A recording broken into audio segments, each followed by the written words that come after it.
Hello বন্ধুরা, সবাইকে স্বাগতম আমাদের চ্যানেলের নতুন একটি দামকাদার রিভিউ ভিডিওতে। স্টার জলসার জনপ্রিয় মেগা সিরিয়াল কম্পাস 23 মার্চের এপিসোড যারা মিস করেছেন তাদের জন্য আজকের এই ভিডিওটি। দর্শকরা এইবার পর্বের জন্য চাতক পাখির মতো অপেক্ষা করছিলেন।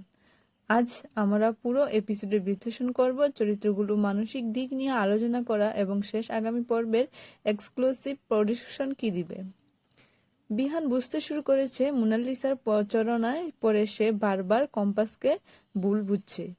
ভিতরে ভিতরে সে নিজের ভুলের জন্য ভেঙে পড়ছে। যখন মোনালিসা আসল চেহারা ধীরে ধীরে প্রকাশ পেতে শুরু করে তখন তার পুরো এপিসোড যেন এক আবেগের জ্বর উঠে বসে।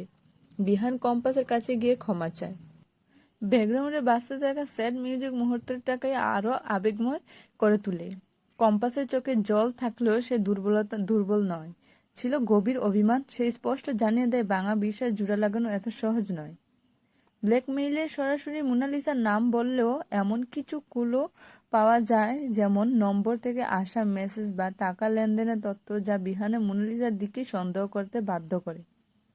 শেষের আবেগ মুহূর্ত, সব উত্তেজনার পর পরিস্থিতি শান্ত হলে কম্পাস কান্নায় ভেঙে পড়ে। তখন বিহান তাকে তার হাত রেখে, আমি জানি আমি অনেক ভুল করেছি, কিন্তু আজ থেকে তোমার যে কোনো বিপদে আমি তোমার ডাল হয়ে দাঁড়াবো। তুমি এখানেও কম্পাস। এই দৃশ্য দর্শকের গভীরতা স্পর্শ করে। এপিসোড এখানে শেষ হলেও গল্প এখন আরো বড় মোড় নিতে চলেছে। সত্যি কি মোনালিসা ব্ল্যাকমেইল পুরোপুরি ফাঁস হবে? কম্পাস বিহানের সম্পর্কে কি আবার জোড়া লাগবে নাকি? কমেন্ট করে জানান আপনার মতামত। আর ভিডিওটি ভালো লাগলে অবশ্যই একটি লাইক দিও এবং আমার চ্যানেলটিকে সাবস্ক্রাইব করে রাখো সবার আগে ভিডিও পেতে। ধন্যবাদ সবাইকে, দেখা হবে পরবর্তী পর্বে।